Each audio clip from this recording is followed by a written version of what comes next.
बिस्मिल्लाहिर्रहमानिर्रहीम। अस्सलाम वालेकुम डियर स्टूडेंट्स, मैं हूं आपका बायोलॉजी टीचर असद सुल्तान।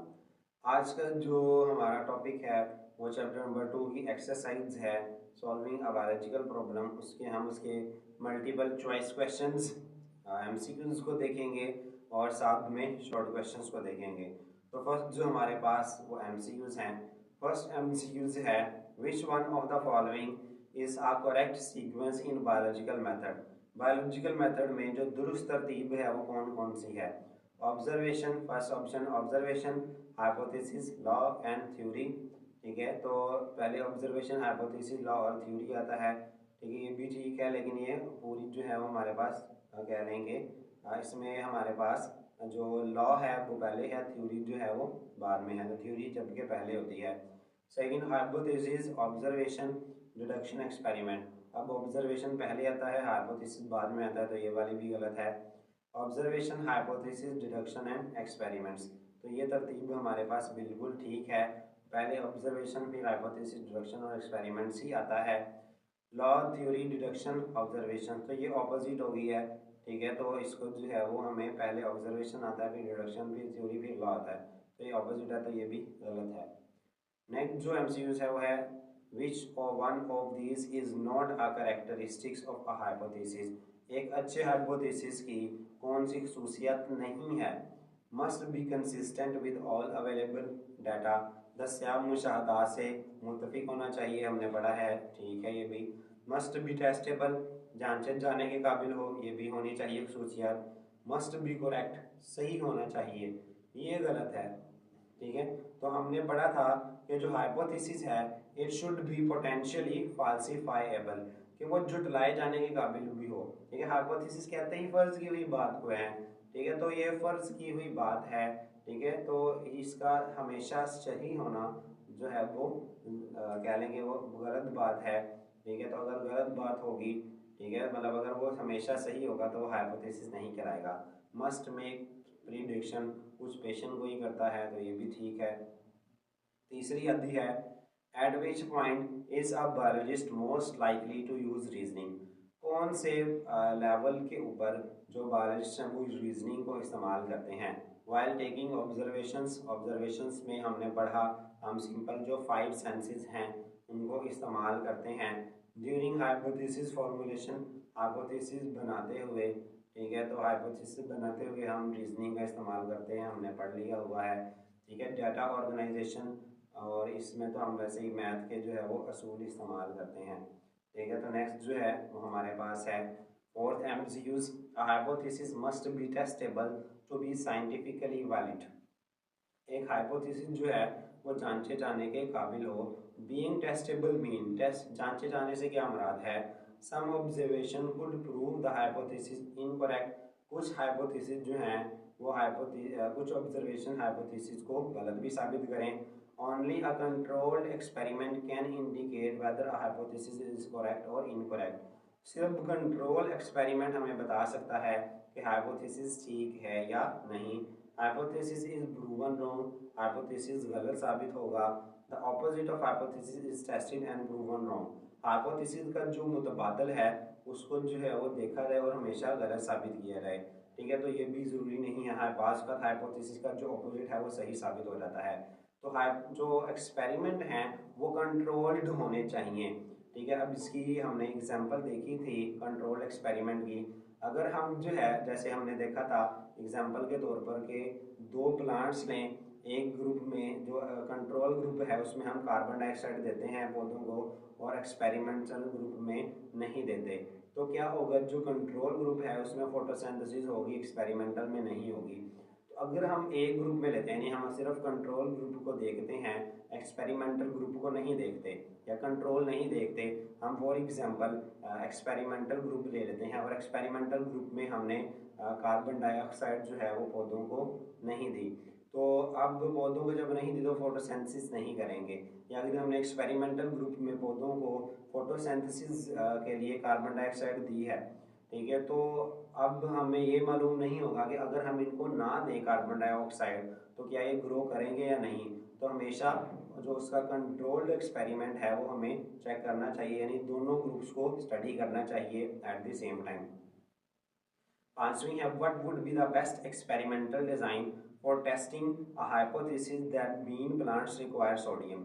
अब जो लोबिया है उनको सोडियम की ज़रूरत होती है या नहीं होती, इसके लिए बेहतर सबसे बेहतर जो एक्सपेरिमेंट्स का डिज़ाइन है वो कौन सा होगा।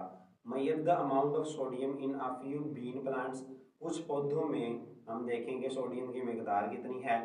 Grow beans plant with and without sodium, यानी बी सोडियम के साथ और सोडियम के बगैर जो है वो फलियों वाले पौधे जो हैं वो उगाए जाएँ। Analyse root content for sodium, root जड़ों की जो है वो गहरे लेंथ या उसकी जो मकदार देखी जाए सोडियम को अब्सॉर्ब करने के लिए। Look for sodium in leaf tissue, पत्तों के टिश्यूज में सोडियम की मकदार देखी जाए। तो ऑप्शन बी हमारा करेक्ट है कि ये कंट्रोल एक्सपेरिमेंट होना चाहिए।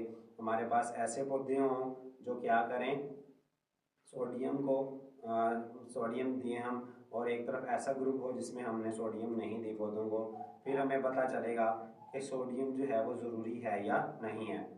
अ गार्डनर, एक माली जो है बागबान, sees a large snake near by, अपने पास एक बड़ा सांप देखता है। ही नोज दैट, वो जानता है, जनरली आमतौर पर स्नेक स्टिंग, जो सांप हैं वो काटते हैं।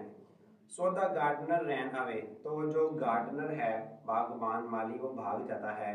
The gardener did which of the following, इनमें से गार्डनर ने क्या काम किया। यूज रीजनिंग, तौजीह का इस्तेमाल किया, यानी अपनी अकल का इस्तेमाल, सोच विचार का इस्तेमाल किया। यूज ऑब्जर्वेशन, ऑब्जर्वेशन मुशाहदा, मतलब उसने पहले सांपों को देखा हो कि वो काटते हैं या नहीं। अब ज़रूरी नहीं कि हमने हर एक ने सांप को किसी इंसान को काटते हुए देखा हो। कंस्ट्रक्टेड अ थ्योरी, एक थ्योरी बनाई, थ्योरी के लिए एक बहुत लंबा प्रोसीजर होता है। टेस्टेड अ हाइपोथेसिस, एक हाइपोथेसिस को टेस्ट किया। ये सारे कह लें कि सही ऑप्शन नहीं है, तो ऑप्शन ए जो है वो हमारा सही है। उसने जो है वो तौजीह का इस्तेमाल किया, यानी सोच विचार का इस्तेमाल किया। 7, a scientific theory has which of the following properties, एक साइंसी थ्योरी के पास इनमें से कौन सी खसूसियात होती हैं। It agrees with available evidences, वो दस्तयाब सबूतों से मुत्तफिक होती है। It can not be rejected, इसको रिजेक्ट नहीं किया जा सकता। इट हैज़ अब्सोल्युटली प्रूवन, इसको साबित किया गया होता है। It does not need to be altered in the light of new evidences, इसको नए सबूतों के रोशनी में चेंज करने की ज़रूरत नहीं होती। तो option C is correct. It has been absolutely proven, इसको साबित करके जो है वो हमने पेश किया होता है। नेक्स्ट जो हमारा एमसीक्यूज है वो है, experimentation is only a step of scientific process, साइंसी तरीकाकार का जो वाहिद जो स्टेप है एक्सपेरिमेंटेशन तजर्बा, but it is a very important, ये बहुत ज़्यादा अहम है। बिकॉज इट इज़ ऑलवेज, ये सही है क्यों, क्योंकि ये हमेशा give a biologist correct result, biologist को हमेशा सही रिजल्ट देता है। Allows a rejection of some alternative hypothesis, चंद मुतबादल हाइपोथेसिस को रिजेक्ट भी करता है। Ensure that hypothesis can be confirmed with certainty, इस चीज़ को यकीनी बनाता है कि हाइपोथेसिस सही है और पूरे यकीन के साथ, पूरी जो है वो श्योरिटी के साथ। Give scientist a chance to work in the laboratory, और साइंसदान को लेबोरेटरी में काम करने का मौका देता है। तो ऑप्शन सी जो है वो हमारी करेक्ट है कि ये हाइपोथेसिस को यकीनी बनाता है कि ये ठीक है या नहीं। ठीक है, तो ज़रूरी नहीं है वो हाइपोथेसिस सही हो, गलत भी हो सकता है। 9 MCQs है, you are testing a hypothesis, आप एक हाइपोथेसिस को टेस्ट कर रहे हैं। स्टूडेंट्स लर्न मोर, जो स्टूडेंट्स हैं तालिब इल्म वो ज़्यादा सीखते हैं। If they drink tea before sitting for study, कि वो स्टडी करने से पहले चाय पिएँ। Your 20 experimental students drink tea before study, आपके 20 एक्सपेरिमेंटल स्टूडेंट्स, तजर्बाती ग्रुप, यानी एक ग्रुप जिसमें आपने एक्सपेरिमेंटल ग्रुप लिया है उसमें आपने स्टूडेंट्स को मुताला करने से पहले चाय दी है। Your test their learning by giving question, आप उनको सवाल देकर उनकी लर्निंग, उनके सीखने को टेस्ट करते हैं, परखते हैं। Your 20 students of control group, control group के जो आपके 20 स्टूडेंट्स होंगे, ठीक है, should have all experimental condition identical to the experimental group, उनको सारी की सारी सूरत हाल वही दी जाएगी जो एक्सपेरिमेंटल ग्रुप को दी गई है। एक्सेप्ट दैट, सिवाय एक के। अब वो एक कौन सी होगी। They should take tea with more milk and sugar, उन्हें चाय ज़्यादा दूध और शुगर वाली देनी चाहिए।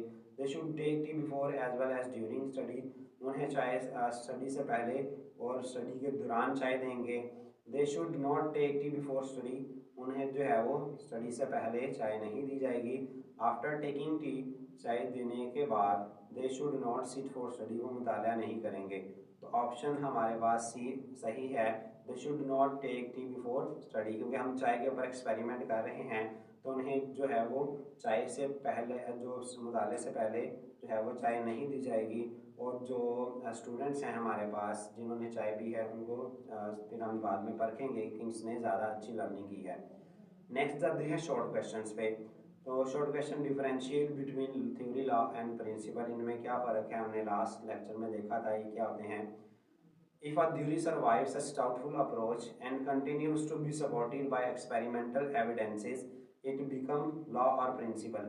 अगर एक थ्योरी जो है वो मशकूक तर्ज अमल के बाद भी कायम रहे और गलत साबित ना हो तो वो लॉ और प्रिंसिपल बन जाता है। यानी जब हाइपोथेसिस हम करते हैं, हाइपोथेसिस पे हम एक्सपेरिमेंट्स करते हैं, एक्सपेरिमेंट करने के बाद वो हाइपोथेसिस बनता है थ्योरी। जब हाइपोथेसिस पे एक्सपेरिमेंट चलते रहें और वो हाइपोथेसिस गलत साबित ना हो तो वो थ्योरी बन जाते हैं। फिर आते हैं थ्योरी के ऊपर, जब हम थ्योरी पे मज़ीद एक्सपेरिमेंट करते हैं और वो इस तरह की डाउटफुल अप्रोच को सरवाइव कर ले, बच जाए, तो उसे लॉ और प्रिंसिपल कहते हैं। The hypothesis that stand the test of time, यानी often tested and never rejected, are called theories. वो हाइपोथेसिस जो वक्त के इम्तिहान में कायम रहें, यानी अक्सर तजर्बात किए जाएँ और रिजेक्ट ना हो, उन्हें थ्योरी या लॉ कहते हैं। A theory is supported by great deal of evidence, एक थ्योरी को बहुत से सबूतों का सहारा होता है। नेक्स्ट जो क्वेश्चन है वो डिफरेंस है, quantitative observation are better in biological method, how. Quantitative observation जो है वो बेहतर क्यों होते हैं। अब चाहे तो आप इनको कंपैरिजन की सूरत में भी लिख सकते हैं, हमने लास्ट लेक्चर्स में इनको देखा था। और चाहे तो आप खाली क्वांटिटेटिव ऑब्जर्वेशंस का भी बता सकते हैं कि quantitative observations are more accurate, ज़्यादा दुरुस्त माने जाते हैं, बिकॉज क्योंकि दिस कैन बी मेजर्ड, इनको मापा जा सकता है।